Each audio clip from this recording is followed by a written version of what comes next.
રાજ્યમાં આગામી 3 કલાક કમોસમી વરસાદની આગાહી કરવામાં આવી છે। અમરેલી, ભાવનગર, ગીર સોમનાથમાં ભારે વરસાદની આગાહી કરવામાં આવી છે। અતિ ભારે વરસાદ વરસી શકે। દેવ, બોટાદમાં રેડ એલર્ટ સાથે અતિ ભારે વરસાદની આગાહી કરવામાં આવી છે। પોરબંદર, જૂનાગઢ, અમદાવાદ, ખેડા, આણંદમાં ઓરેન્જ એલર્ટ જાહેર કરાયું છે।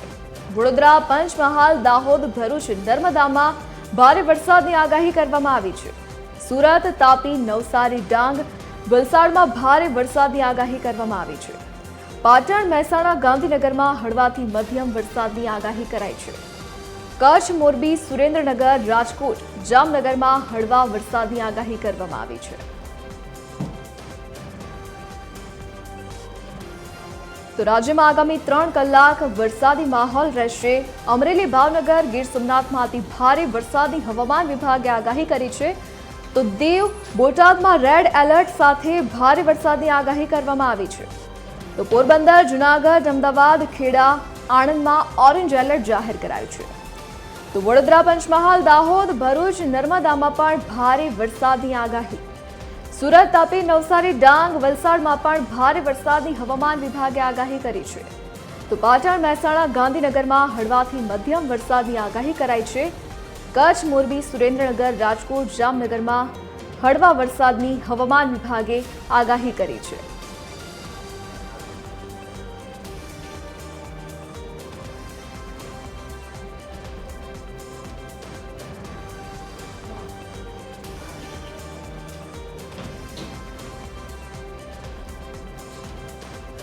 તો રાજ્યમાં આગામી 3 કલાક ભારે વરસાદ વરસવાની સંભાવના હવામાન વિભાગે વ્યક્ત કરી છે। અલગ અલગ જિલ્લા માટે એલર્ટ પણ જાહેર કરવામાં આવ્યા છે। કેટલાક વિસ્તારોમાં અતિ ભારે વરસાદની શક્યતાને પગલે રેડ એલર્ટ જાહેર કરાયું છે, તો કેટલાક જિલ્લાઓમાં ઓરેન્જ એલર્ટ પણ જાહેર કરવામાં આવ્યું છે।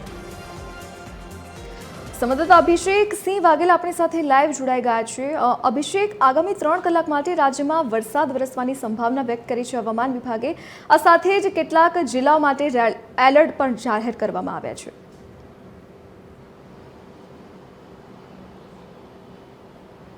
બિલકુલ ધરતી, વાત કરીએ તો હાલ જે પ્રકારે વાતાવરણમાં મોટો ફેરફાર જોવા મળી રહ્યો છે।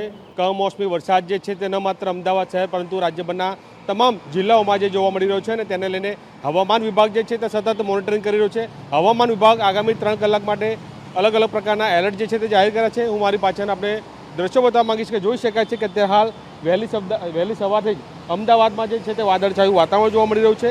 સાથે સાથે કમોસમી વરસાદ જે છે તે પણ જોવા મળી રહ્યો છે અને તેને લઈને હવામાન વિભાગ તરફથી આગામી 3 કલાક એટલે કે વહેલી સવારે 7 વાગ્યાથી લઈને 10 વાગ્યા સુધીમાં અલગ અલગ પ્રકારના એલર્ટ જે છે તે જાહેર કર્યા છે।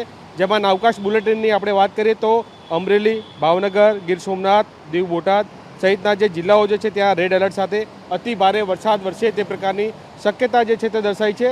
તે સિવાયના જિલ્લાઓની જ્યારે આપણે વાત કરીએ તો પોરબંદર, જૂનાગઢ, અમદાવાદ, ખેડા, આણંદ, વડોદરા, પંચમહાલ, દાહોદ, છોટાઉદેપુર, ભરૂચ, નર્મદા, સુરત, તાપી, ડાંગ, નવસારી, વલસાડ સહિતના જે વિસ્તારો જે છે ત્યાં પણ ઓરેન્જ એલર્ટ સાથે જે છે તે શક્યતા દર્શાવવામાં આવી છે કે ભારે વરસાદ વરસે તે પ્રકારની વાત કરવામાં આવી છે। સૌથી મહત્વપૂર્ણ કહી શકાય કે આ બે સિવાયના એક યલો એલર્ટ જે છે તે પણ જાહેર કરવામાં આવ્યું છે। અને તેની જ્યારે આપણે વાત કરીએ તો બનાસકાંઠા, પાટણ, મહેસાણા, સાબરકાંઠા, ગાંધીનગર, અરવલ્લી, મહીસાગર, કચ્છ, મોરબી, સુરેન્દ્રનગર, રાજકોટ, જામનગર, દેવભૂમિ, દ્વારકા સહિતના જે જિલ્લાઓ જે છે ત્યાં યલો એલર્ટ સાથે હળવાથી મધ્યમ વરસાદ વરસે તે પ્રકારની શક્યતા દર્શાવવામાં આવી છે। એટલે કે ધરતી સૌથી મહત્વપૂર્ણ કહી શકાય કે જે પ્રકારે અરબી સમુદ્રમાં ડીપ ડિપ્રેશનમાં ફેરવાયું છે અને તેની સીધી અસર આપણા રાજ્યમાં જોવા મળી રહી છે। રાજ્યમાંથી અત્યારે હાલ એક ટ્રફ લાઇન જે છે તે પણ પસાર થઈ રહી છે અને તેના કારણે થઈને અમદાવાદ શહેરમાં તો વરસાદ જોવા મળી રહ્યો છે, પરંતુ તે સિવાયના જિલ્લાઓની વાત કરીએ તો જિલ્લાઓમાં કેટલાક જિલ્લાઓ એવા છે કે જ્યાં રેડ એલર્ટ, કેટલાકમાં ઓરેન્જ અને યલો એલર્ટ આ પ્રકારની માહિતી જે છે તે દર્શાવવામાં આવી છે। સૌથી મહત્વપૂર્ણ કહી શકાય કે જ્યારે પણ આ પ્રકારની આગાહી દર્શાવવાની હોય છે ત્યારે હવામાન વિભાગ તરફથી અલગ અલગ પ્રકારના એલર્ટ આપવામાં આવતા હોય છે અને આગામી 10 વાગ્યા સુધીની વાત કરીએ તો આ પ્રકારે હવામાન વિભાગ તરફથી અવકાશ બુલેટિન જાહેર કરવામાં આવ્યું છે। જી ધરતી। જી અભિષેક, વિગત સાથે જોડાવા બદલ આપનો આભાર। તો રાજ્યમાં આગામી 3 કલાક વરસાદ પડવાની આગાહી હવામાન વિભાગે વ્યક્ત કરી છે, જેના પગલે અલગ અલગ જિલ્લાઓ માટે એલર્ટ પણ જાહેર કરવામાં આવ્યા છે। કેટલાક જિલ્લાઓમાં ભારે વરસાદની આગાહીને પગલે રેડ એલર્ટ અપાયું છે।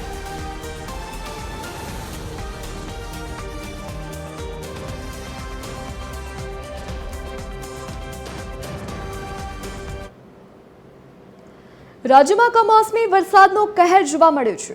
રાજ્યના 152 તાલુકામાં કમોસમી વરસાદ વરસ્યો. ભાવનગરના મહુવામાં સૌથી વધુ વરસાદ વરસ્યો છે. મહુવામાં 7.5 ઇંચથી વધુ વરસાદ નોંધાયો. ભાવનગરના સિહોરમાં 5 ઇંચ વરસાદ વરસ્યો. તાપીના સોનગઢમાં 4 ઇંચ વરસાદ વરસ્યો. અમરેલીના જાફરાબાદમાં 3.5 ઇંચથી વધુ વરસાદ નોંધાયો છે. ઉના ઉમરપાડામાં 3.5 ઇંચથી વધુ વરસાદ વરસ્યો. સૂત્રાપાડા રાજુલામાં 3 ઇંચથી વધુ વરસાદ વરસ્યો. ભાવનગરના પાલીતાણામાં 3 ઇંચ વરસાદ વરસ્યો. 3 તાલુકામાં 2.5 ઇંચથી વધુ વરસાદ નોંધાયો છે. 9 તાલુકામાં 2 ઇંચથી વધુ વરસાદ વરસ્યો. 12 તાલુકામાં 1.5 ઇંચથી વધુ વરસાદ નોંધાયો. 10 તાલુકામાં 1 ઇંચથી વધુ વરસાદ વરસ્યો. 6 તાલુકામાં 1 ઇંચ વરસાદ નોંધાયો છે. 103 તાલુકામાં સામાન્ય વરસાદ વરસ્યો.